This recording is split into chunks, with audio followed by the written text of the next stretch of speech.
flip top cart that I built kind of led to a much bigger project, as I had mentioned at the end of that video.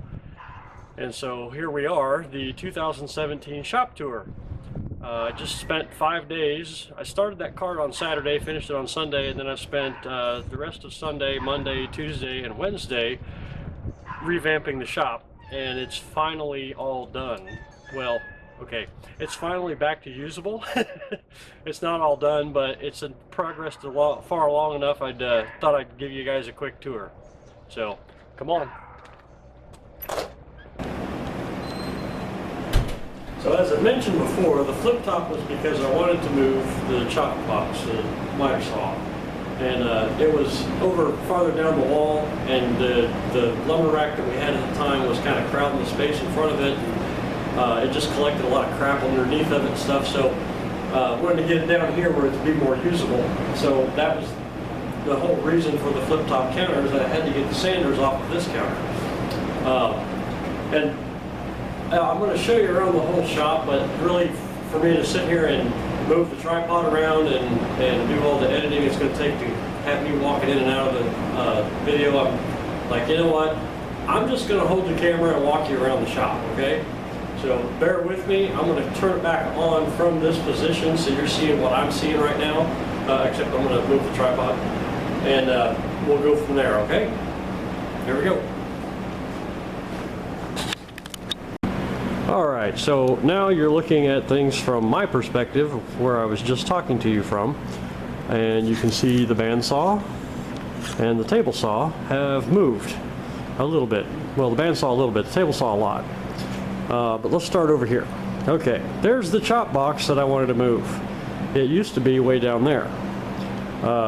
This table here had the sanders on it, and once the cart was built, ta-da, the cart, I went ahead and moved it over here. Now I do want to add tables out to each side and put fences on there so I can use a stop block and be able to make repeated cuts accurately, but I haven't got that far yet. Another thing I've done is painted a lot of the wall. I didn't get it all done simply because there's things in the way, like these shelves.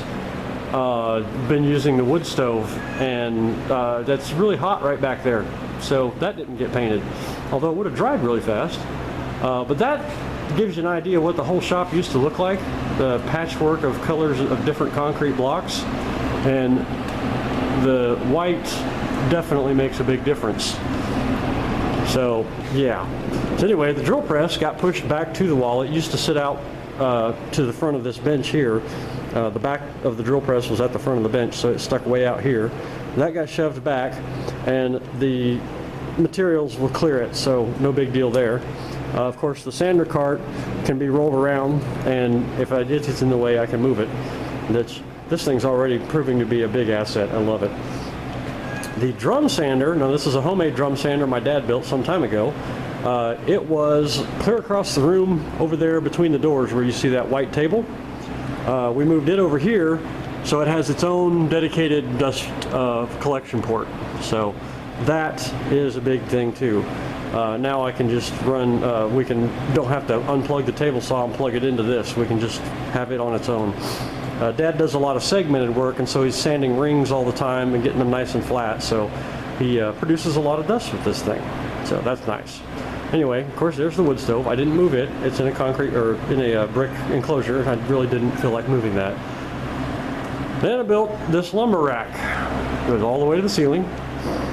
Basically, it's a plywood platform on the ground here, and then plywood sides and PVC pipe to separate the different, well, it was supposed to separate different types of wood, but it all got mixed up.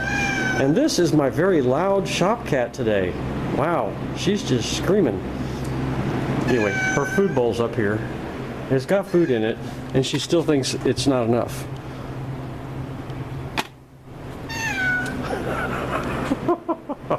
Yeah, y'all have cats, you know the drill.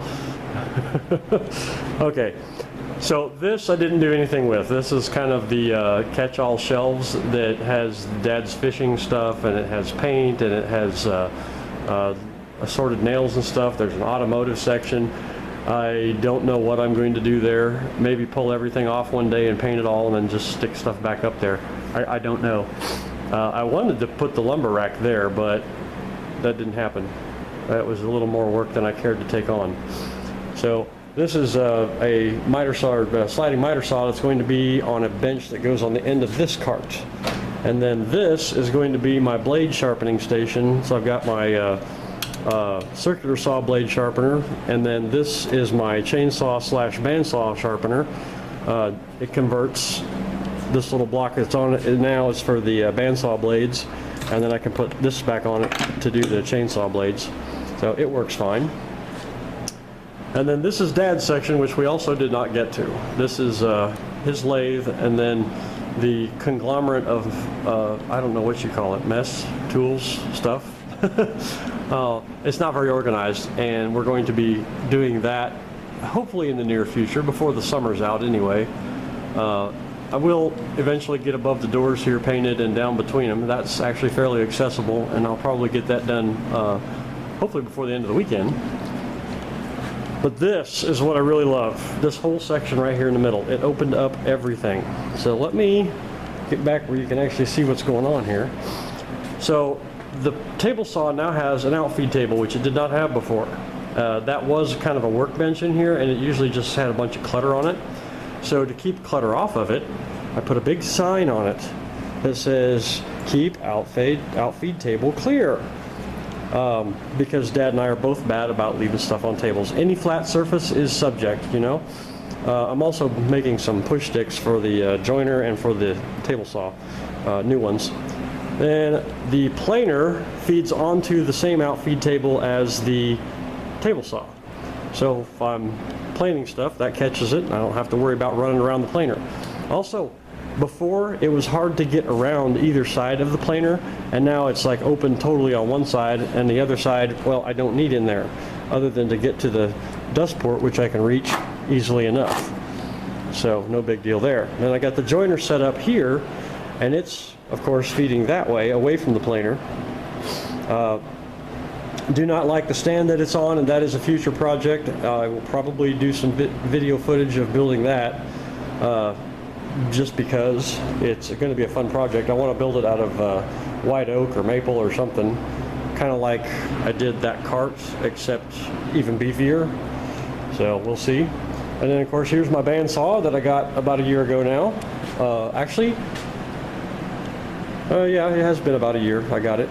It's been 2 years for the lathe and about a year for the bandsaw. I think I'm due another tool, that's it, yeah. And then my table saw, which is just a Craftsman 3 horsepower belt drive, you know, 110 volt. I'd like to get a 220 volt table saw. Maybe that should be the tool this year. We'll see. And then I've got my router table, kind of fits in between the fence of this. So I don't often do stuff that's very wide on the table saw, so it was okay to slide this up here, and it's on rollers, so I can roll it out and roll it away too. It's not a very fancy router table, it's just a throw together because I needed a router table. That will probably be a future project. I'll build a better one. And then look at all that open space. This is what really thrills me. I'm backed up against my lathe, and it's clear all the way through here. I mean, you have to understand, it was literally weaving to walk through there before, and now it's nice big open space. However, there is something going in right where my camera's pointed right now. That patch of floor is reserved for a Rubo workbench, and that is another future video. That's probably going to be in sections because it's a pretty big project. But I've been looking at the Rubo workbenches on YouTube and some of the guys that have built them, and talked about why they like them so much, and I'm pretty much convinced that's what I want to put in here. I just want to make a leg vise, and I got to have something to put a leg vise on. But yeah, anyway. So I don't know if I got to show you all this or not yet. This is the new tool station for the lathe, and all the tool handles are level to the top of the table. So, and basically I've pretty much memorized it already, but everything's in a pocket, and the pockets are staggered so that the tools all come out nice and level at the top of the bench. So you have to put them back in the same spot or they won't be sticking up or they won't be sticking up to the right point. They'll either stick up too far or they'll drop down underneath the bench. So it's really easy to know if you got it in the right spot or not. So a few of them, of course, with the same handles are interchangeable, but I got them grouped by gouges with gouges, etc. And then these two were just too long to go that way. They're actually all the way down to the thing below. My really long tools, I just slide in the end here. So my Proforma and my other deep hollowing tools are all stuck in there. So yeah, that is pretty much my shop tour. I'm going to keep it fairly short and simple, but we'll see what happens. Like I said, I'm going to put that other workbench in here, and if we can keep things clear, like tabletops and stuff, that I might actually get more work done, which is good. More work usually means more pay, and more pay is, you know, I start doing better and making more videos. So anyway, well, thanks for watching, guys, and for those of you that have subscribed, thank you very much for being subscribers. You might have noticed that the channel recently changed the name from my name to Uncle Si's Wood Shop, and there's a reason for that. I am going to be going full-blown wood shop. I'm going to be doing more than just turning projects, although there are turning projects still going to be quite often. This is actually one that will be coming up. I'm going to start doing the video footage for it today after I get done with this video. So that'll be a fun one. And we're going to have some more sawmill videos, as I promised. I have a whole bunch of cedar logs to cut up. And yeah. All right, guys. Thanks for watching. We will see you next time.